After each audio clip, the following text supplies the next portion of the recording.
Semua yang ada di situ semuanya sujud serentak di belakang Nabi Shallallahu Alaihi Wasallam. Tubuh mereka di luar kuasa mereka, akhirnya mereka pun ikut sujud di belakang Nabi Shallallahu Alaihi Wasallam. Nah, kemudian di masa hijrah ini terjadilah sebuah kejadian yang juga menarik, ya. Kejadian ini dibilang kejadian sajdah An-Najm, sujud dari surat An-Najm. Ya, sujud pada surat An-Najm. Kejadian ini diriwayatkan oleh Imam Bukhari rahimahullah secara singkat dari Ibnu Mas'ud radhiyallahu anhu dan dari Ibnu Abbas radhiyallahu anhu.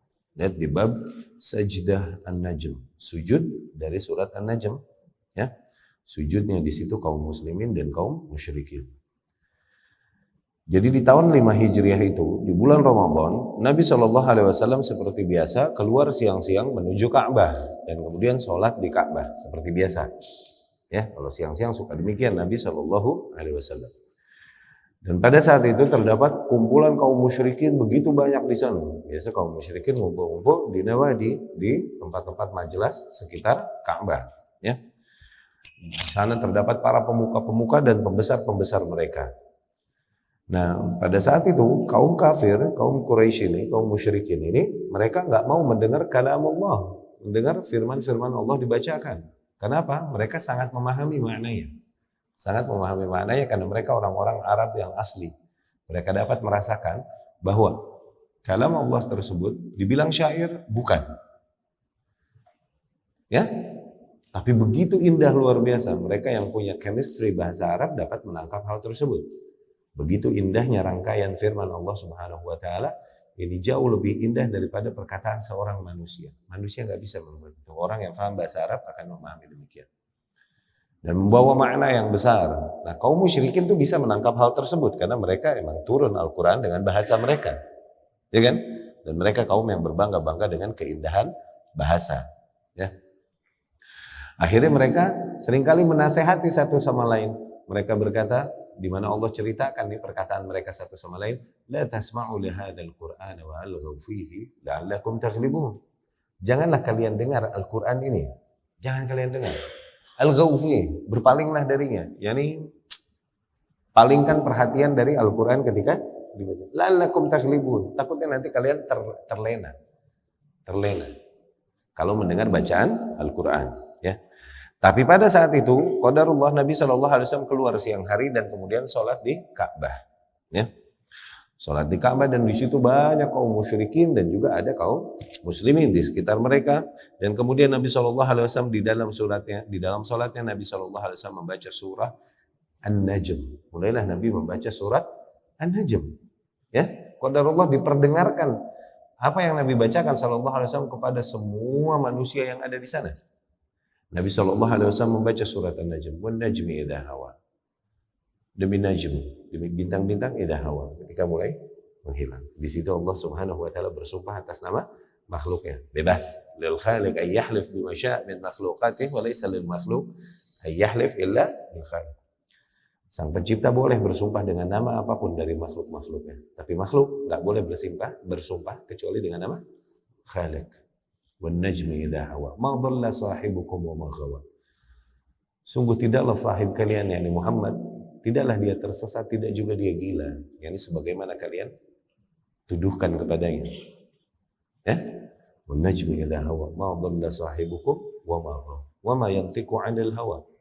Tidaklah sahib kalian yakni Muhammad berbicara berdasarkan hawanya, tidak. In huwa illa wahyu yuha. Yang disampaikan hanyalah wahyu yang datang padanya. Yang dia sampaikan senantiasa wahyu yang disampaikan kepadanya. Ya.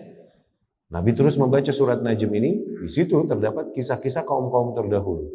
Kaum-kaum yang mengingkari dan mendustakan Nabi yang diutus kepada mereka. Dan kemudian apa yang terjadi pada mereka dari azab dan kehancuran dikarenakan kedustaan mereka, pendustaan mereka terhadap Nabi dan Rasul yang diutus kepada mereka. Di dalam surat An-Najm itu terdapat cerita itu.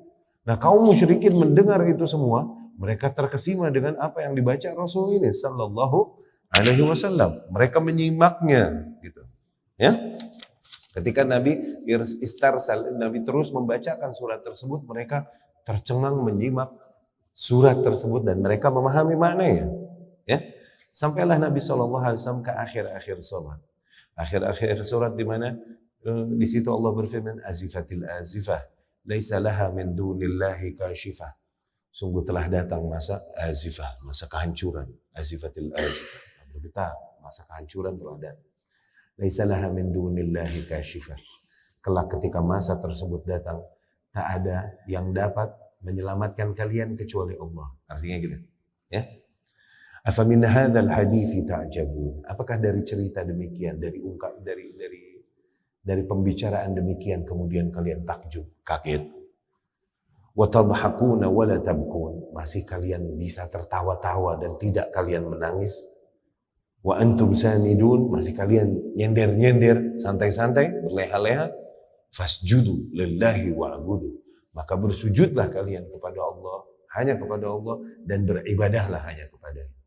Di situ Nabi SAW langsung sujud. Karena ayatnya ayat sajdah. Oke? Dan fasjudu lillahi wa'budu. Bersujudlah kalian dan beribadahlah kepada Allah. Gitu kan? Nabi langsung sujud. Tubuh mereka di luar kuasa mereka. Akhirnya mereka pun ikut sujud di belakang Nabi SAW. Nah, setelah itu mereka pun bangkit dan menyadari apa yang mereka lakukan dan mereka mengingkarinya. Madza fa'alna? Asajadna li Rabbi Muhammad. Gitu. Apa yang kita lakukan? Apa yang telah kita lakukan? Apakah kita telah sujud kepada Rabbi Muhammad? Madza fa'alna? Apa yang telah kita lakukan? Mereka mengingkari yang telah mereka lakukan sendiri.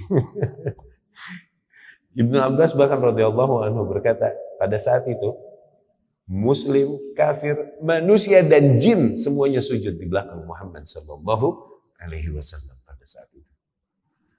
Ya, ini kisah sajdah An-Najm. Zen, nah cerita ini fenomenal lah, tersebarlah keluar Mekah, dibawa oleh berita-berita. Oke? Cuman karena berita digosip dan lain-lain, nyampainya salah. Terdengar oleh mereka yang udah hijrah ke Habasyah, dapat kabar kaum musyrikin di Mekah udah pada masuk Islam. Tuh kabarnya begitu nyampainya. Padahal mah cuman sujud dan bangkit dan mereka mengingkari apa yang mereka lakukan. Oh udah pada masuk Islam. Alhamdulillah pada girang deh tuh. Akhirnya mereka pergi dari Habasyah.